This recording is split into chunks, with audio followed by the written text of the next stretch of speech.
Oke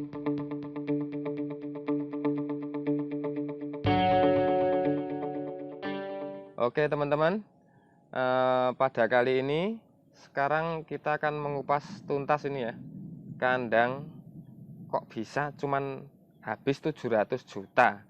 Nah, itu apa sih poin-poinnya yang membuat kandang ini bisa berdiri dan bisa jalan?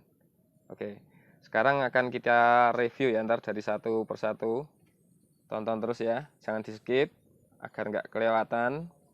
Jangan lupa untuk subscribe, like, dan share untuk pengalaman kita semua. Nah, lanjut ya. Oke, ini poin pertama ya. Poin pertama yang membuat kandang ini bisa hemat. Nah, ini. Kalian sudah tahu kan? Ini inletnya. Untuk inletnya itu kita bikin menggunakan paranet. Nah, seperti ini. Ini untuk bagian inletnya. Ini kok kenapa dikasih paranet aja ini? Kenapa nggak pakai seldek ini, Drat?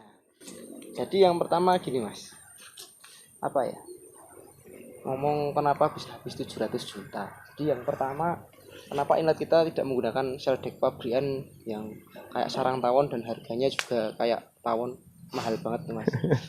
Ini tuh salah satu penghematan kita. Yang pertama bukan karena kita tidak mau pakai seldek, enggak, cuman yang jadi poin penting di sini adalah karena kita pembuatan kandang lokasi geografisnya itu di area pegunungan. Karena di area Magelang itu cukup ya, suhunya masih cukup ideal untuk bikin kandang. Jadi belum terlalu panas, masih ya sekitar kisaran di bawah 30 derajat. Jadi itu masih cukup dingin lah untuk ayam, asalkan tidak di atas 30 derajat. Itu untuk kondisi ayam masih ya masih bisa dibilang nyaman, walaupun sebenarnya di bawah lebih dingin lebih bagus untuk ayam besarnya. Jadi ya salah satunya itu mas. Jadi kita tanpa seldek. Jadi karena seldek itu untuk penampang sekian itu paling nggak ini lebarnya 12 meter kali 2, 24 meter totalnya. Yeah. Itu kalau kita beli seldek pabrikan tuh paling nggak ya kisaran harganya plus pompanya komplit itu sekitar ya 40-50 juta. Nah, Itu salah satu poin besar kenapa kita bikin kandang bisa habis cuma 700-an juta. Selain dari kita dikerjakan sendiri, kita tenaga nggak mengeluarkan ongkos tenaga kurang lebih 30% kan, kurang lebih itu salah satu kenapa bisa habis gitu. Itu poinnya itu, tidak tanpa mengurangi istilahnya dari efek performan ke ayam sendiri. Karena tanpa seldek pun kita sudah tercapai suhu yang kita inginkan. Itu poin yang pertama. Terus untuk poin yang lain-lain nanti kita bahas lagi. Apalagi sih yang mengurangi poin-poin itu? Kecuali kalau memang kita bikin kandangnya di daerah Pantura yang suhunya memang ekstrim, terlalu panas, itu seldek memang wajib. Seldek pabrik itu memang wajib. Cuman untuk di daerah kita tuh dengan paranet aja sudah cukup ya. Dingin banget ya mas. Sudah cukup. Ayamnya Iya. sudah kedinginan. Iya, kayak kita ibaratkan kita punya rumah di gunung pakai AC gitu kan, nggak efektif banget ya. Ya, gitu. ya boleh mas. Ya Cuman boleh saja. Pemborosan mas. Pemborosan ya. Apa ya? Nggak ada manfaatnya. Iya betul. Jadi kita gaya ya mas. Iya. Ya seperti ini ya teman-teman. Jadinya ini pakai paranet aja sudah cukup untuk geografis seperti punya kita di sini. Ini jadi poin penting ini. Poin penting bagi teman-teman yang ingin mendirikan kandang semi close house ataupun close house harus melihat kondisi geografis juga. Oke, sekarang kita lanjut ya ke poin berikutnya. Nah, ini sedikit poin ini tambahan nih, poin kedua ya. Ini jadi untuk tutup terpal. Ini kerekannya juga manual ini ya. Kerekannya juga manual, cuman pakai tali, jadi nggak pakai itu handwind itu ya. Handwind, jadi udah pakai tali aja kita tarik gitu. Nah, ini juga lumayan menghemat biaya juga ini. Nah, seperti itu. Nah, coba sekarang kita masuk ke dalam poin apa lagi ya. Nah, ini habis panen ini guys. Habis panen ini, waduh, baru dibersih-bersihin. Poin berikutnya ya mas tadi, betul masalah masalah terpal ini ya. terpal itu tirai-tirai ini kan kita mau bikin buka tutup itu karena walaupun kita sudah ada genset tapi namanya alat ya kita bikinan orang semua kan pasti nggak tahu pas masa trouble kan pasti kita ada cadangan darurat. Iya, Itu buka tutup. Semua kandang khusus harusnya menerapkan tirai samping itu buka tutup. Nah biasanya untuk kandang khusus itu kan menggunakan hand winch. Jadi kerekannya di pojok. Jadi sepanjang bangunan dikerek dari ujung itu sudah turun semua. Naik tinggal dikerek dari ujung naik semua. Itu juga cukup menghemat sangat banyak. Itu hand winch sendiri yang kurang lebih untuk kapasitas bebannya itu paling enggak 500 kilo aja itu untuk satu hand winch sudah membutuhkan dengan paling enggak harganya sudah di atas 800-900 itu aja merek Cina. Itu satu. Padahal satu bangunan ini membutuhkan paling enggak 1, 2, 3, 4 ya. Itu untuk tirai luar. Iya betul. Belum selingnya, seling menggunakan seling 5 mili yang 1 meternya harganya kalau nggak salah kalau belum naik itu terakhir 9.000 per meter. Kalikan berapa ini mas? Iya. Banyak meter ini mas. Iya betul. Banyak meter itu cukup lumayan ya, puluhan jutanya masuk itu, puluhan jutanya masuk itu untuk kerekan sendiri. Belum nanti ini terus poin kedua yang kita nggak pakai hand winch, line minum juga. Line minum ya. Setelannya juga manual ya, pakai bambu itu ya. Itu kayu iya. Juga karena hand winch dan seling itu juga harganya cukup memotong banyak banget. Iya betul. Tapi secara fungsi kan kita tetap dapat. Iya betul. Secara fungsi tetap dapat, tidak mempengaruhi yang lain, cuman agak ribet aja. Tapi kalau emang dana kita untuk membuat kandang itu terbatas ya, pengen bikin kandang, bikin kandang ya. Kayak gini aja ya. Jalan seadanya. Kita ke depan kita upgrade pelan-pelan ya. Ada keuntungan, kita masukkan apa, kita ada keuntungan, ya maksudnya nggak ada masalah. Iya betul. Nah, untuk sementara, asalkan yang penting kita jalan, ya seadanya tanpa mengurangi fungsinya. Betul. Itu poin berikutnya. Terus lanjut poin yang lain. Lanjut ya kawan-kawan. Ini untuk, ini juga ini masih tanah juga nih. Ya. Ini betul ini juga masih tanah semua nih lantainya ini ya. Lantainya kita juga masih tanah. Ada efeknya, lantai tanah juga ada efeknya. Untuk di musim penghujan itu kelembaban tinggi. Itu juga untuk lantai bawah khususnya yang lantai 1. Itu performa pasti ayam akan cenderung lebih kurang bagus. Lebih agak turun ya. Ini kan kemarin habis panen nih mas. Habis panen itu yang bawah bobotnya sama yang bandingkan dengan yang atas lumayan mas. Selisihnya ya agak lumayan. Bagusan yang bawah, yang atas. Yang bawah agak terhambat. Karena emang kondisinya, cuacanya, hujannya, intensitasnya tinggi banget, kelembabannya kita juga tidak bisa mengatasi karena salah satu menurunkan kelembaban ya paling pakai pemanas. Tapi kalau ayam besar masuk ya dikasih pemanas lagi kan ya agak susah. Iya betul. Itu ya agak susah gitu. Kurangnya itu. Tapi terus juga boros sekam karena kondisi kontur tanahnya kan bergelombang ya, enggak rata ya. Sekamnya kan nanti untuk ngeratake itu kan sih juga agak boros. Tapi kan ya itu kurangannya itu. Oke, siap. Ini juga tetap bisa diisi ayam. Ini jadi menekan biaya juga ini untuk lantainya ini. Cuman untuk seperti ini sebenarnya ini masih untuk kandang ini sebenarnya yang penting bisa beroperasi dulu, bisa jalan dulu begitu kawan. Yang kita fokuskan yang penting bangunan. Jadi bangunan tuh kita udah ini dari segi konstruksinya ya. Ini tiang udah kita pakai kanal IWF 150, lantainya bondek, atapnya juga udah galvalum. Intinya apa? Kita meminimalkan besok setelah proses pemeliharaan itu kita minim pemeliharaan bangunan. Itu aja sih. Iya. Tapi kalau misalkan bangunan yang kita kalahkan, misalkan lantai pakai bambu. Bambu nanti 2 tahun bubuan pangan bubuk biasa harusnya isi ayam dandan atau dandan apa itu malah menghambat ya itu ya. Jadi yang penting kita fokuskan ke bangunan. Yang penting bangunan itu pokok sudah permanen dulu ya istilahnya ya. Oke. Menghindari kalau istilahnya hanya kerekan tirai itu kan opsional ya. Nanti bisa di-upgrade lagi. Itu pun digunakan juga kondisi-kondisi tertentu. Misalkan kayak line minum pun kan dinaik kondisi dia naik turunnya kan juga kondisi apa? Mengikuti pertumbuhan ayam, jadi tidak betul. Setiap hari naik ke line. Iya betul.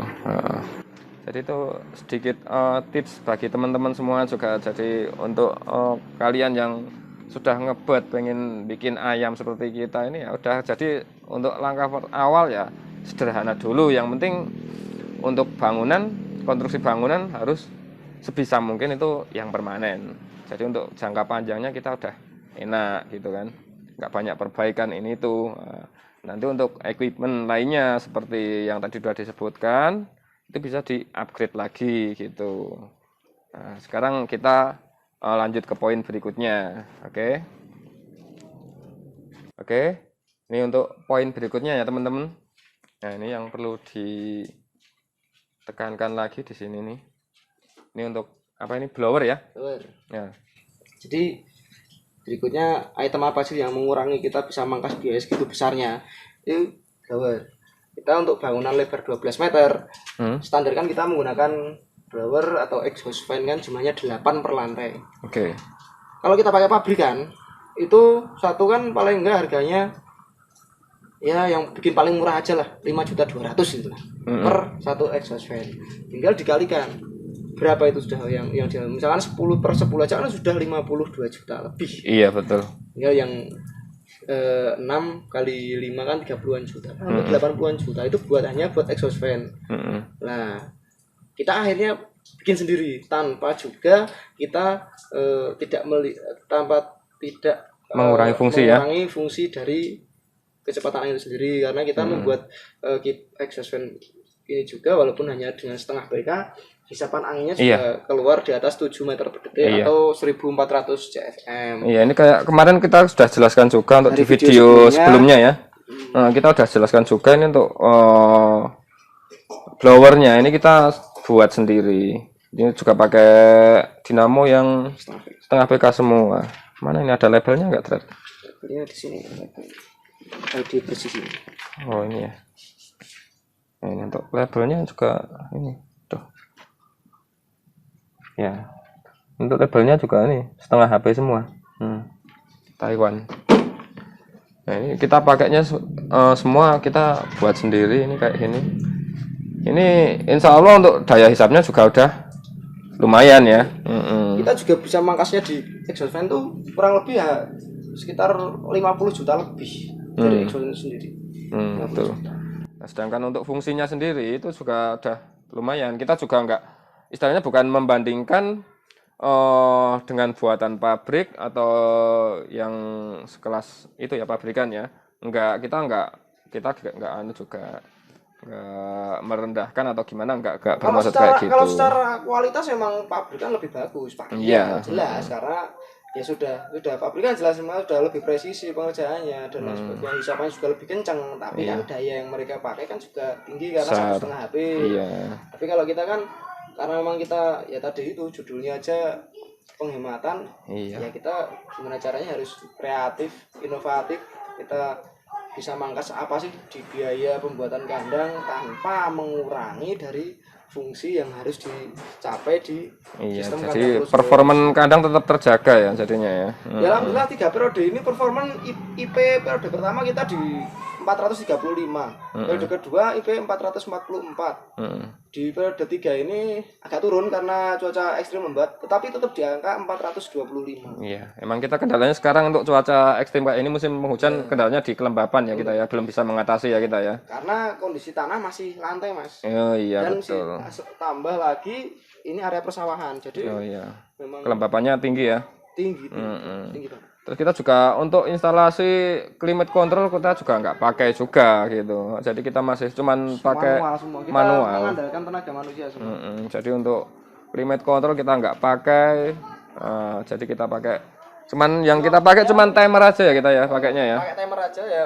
Climate control pun seperti ya mungkin teman-teman banyak yang pakai bisa menghemat itu ya, ke depan kita pasti akan menggunakan itu. Cuman kita mungkin bikin sendiri juga ya. Tahapan kita ingin belajar juga. Wah, pasti kita nyari inovasi sendiri ya. Dan tidak menutup kemungkinan juga mungkin kita bisa join dengan teman-teman yang lain bisa menggunakan climate control dan hasilnya juga maksimal, itu tidak menutup kemungkinan juga. Iya. Jadi untuk ini semua sebenarnya masih dasar begitu teman-teman, masih dasar. Jadi ini masih untuk kedepannya kadang kita upgrade terus gitu kan.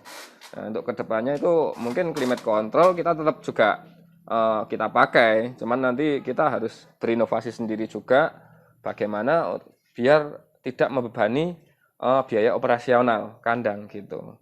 Jadi jangan sampai kita kok menambah peralatan ini itu segala macam tapi operasional kita jadi membengkak. Nah, itu kan jadi salah kaprah nanti. Nah, begitu. Soalnya kapasitas kandang kita sudah kapasitas sekian, dengan penambahan perangkat segala macam itu otomatis kan bebannya meningkat, beban operasional meningkat. Nah itu sedangkan kapasitas kandang nggak akan meningkat gitu loh, sudah maksimal gitu kan. Nah, terkecuali kandang masih bisa kita tingkatkan lagi lah, itu beda lagi. Nah, gitu. Nah. Oke, untuk poin selanjutnya nih ya, kita tadi tunjukkan untuk dalaman kandangnya, ini untuk bagian kontrol panel ya. Ini untuk bagian genset, ini kelistrikan di sini. Kita memakai 2 genset. Nah, ini kenapa kok pakai 2 genset ini? Ayo. Di genset kita, poin berikutnya ya, genset kita kan sudah rakit sendiri. Kita kebetulan orang teknik juga, kita mantan orang mesin juga, kita genset rakit sendiri. Kita nyari penggeraknya pakai mesin mobil bekas, Mas. Iya, itu jadi kita pakai mobil itu ya. Yang ini FE ya, ini ya. Ini Mitsubishi FE itu tahun sama umurku mungkin tua mesin lagi, Mas. Iya, enggak, itu 90-an itu. 90-an itu kayaknya. 90-an, dan ini untuk alternatornya ini mereknya Dongfeng, ini Cina ini. Dengan daya 20 kVA. Nah, ini labelnya nih. 20 kVA ya. Seperti ini. Cuman ya tahu sendirilah untuk barang Cina segini, walaupun dia tertulis 20 kVA, mungkin daya yang dikeluarkan paling cuma sekitar 16 kVA, 16 kVA. Ya, 16 kVA ya. Ini sama dengan cuman beda mesin ya ini ya. Nah, ini kalau ini pakai mesin Toyota, ini mesin Reno ini kalau nggak salah ini. 13B ya. Ini semua berfungsi. Jadi di sini kita untuk cadangan saja. Jadi seandainya kok genset yang itu bermasalah, kita masih ada yang satu. Begitu ya, juga sebaliknya gitu kan. Selain buat masalah, kita ya harus menyadari, Mas. Kalau kita menggunakan namanya produk Cina, yo bukan menjelekkan kualitas mereka, emang karena ada harga, ada ono rupa ono barang ya, Mas. Ono rupa ono rego ding. Ono rupa ono rego ya. Namanya produk Cina, kita pakai alternator Dongfeng 20 kVA, harganya cuma 9 juta. Itu ya kita harus tahu diri aja lah. Iya, betul. Karena kualitasnya pasti juga beda dengan yang mungkin merek Stamford yang harganya mungkin 20 kVA itu 30 juta lebih gitu ya. Iya. Itu kita harus sadar diri aja kalau kita menggunakan, emang kita hanya menggunakan Dongfeng ya. Kalau saya pribadi sebagai peternak pakai satu gimana sih ya, nggak mantap karena betul. Sudah sering juga, karena ketika mungkin kalau cuma matinya 1-2 jam sih oke. Ketika mati lebih dari itu, lah alternator itu untuk khususnya Cina tuh kalau saya maksimal 2 jam, nanti yang satu gantian terus. Itu jadi biar ininya juga awet jadi alternatornya. Kalau cuma satu nanti gebernya mati 4 jam 5 jam bisa tetap dia kuat, cuman jam pakainya kan akan lebih singkat. Iya, betul. Yang sudah 1 tahun Dongfeng itu 1 tahun sudah down capacity, sudah down apa ya istilahnya, yang harusnya tertera 20 kVA kita pemakaian 75%, mungkin untuk ngangkat 50% sudah nggak mampu. Betul. Itu yang sudah pada pakai seperti itu. Oke. Itu poin-poin yang tadi termasuk mengurangi, kita merakit sendiri juga ya lumayan hemat ya. Jadi kalau kita beli jadi dapat 1, ini kita ngerakit sendiri dapat 2 ini. Begitu. Terus ini selanjutnya untuk panel nih. Panel sederhana banget ini ya. Juga kita sederhana banget. Misalkan kita sederhana, ini panelnya kayak gini. Kita pakai 16 kipas. 16 kipas ini tanpa embel-embel segala macam. Cuman kita emang untuk keamanan kita nomor 1 kan ya. Nah, jadi untuk kabel dari blower sendiri kita udah single line. Jadi tiap blower itu 1 kabel ya. Untuk kabelnya seperti itu. Dari sini masuk turun, baru masuk ke panel ya. Karena masuk ke ini kita udah pakai kontaktor juga. Kontaktor harus kita masuk ke MCB. Terus ini juga kita udah pakai timer untuk masa brooding, kita bukan timer. Ini sebenarnya teman-teman, sebenarnya itu kita penghematan satu lagi nih.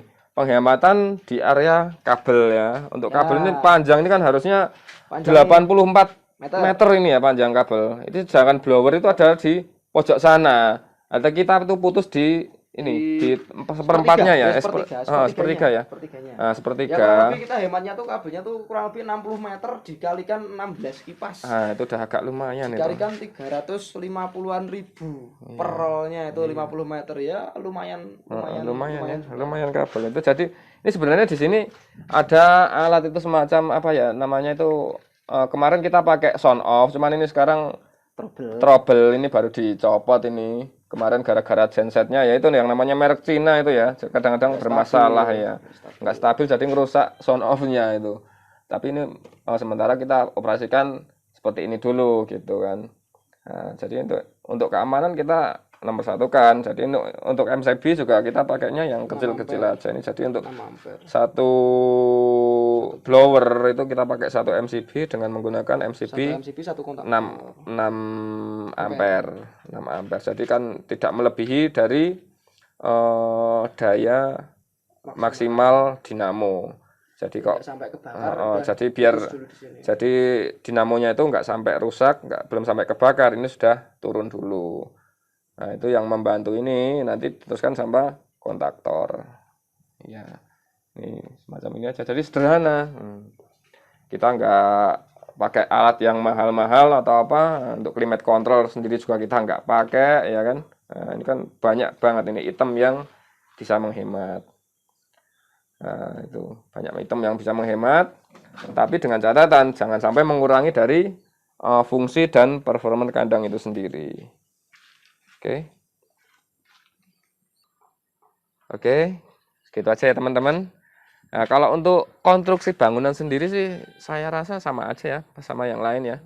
Untuk konstruksi bangunan hampir rata-rata itu sebenarnya habisnya untuk nilai nominalnya itu hampir sama. Cuman yang membedakan memang kita kerjakan sendiri.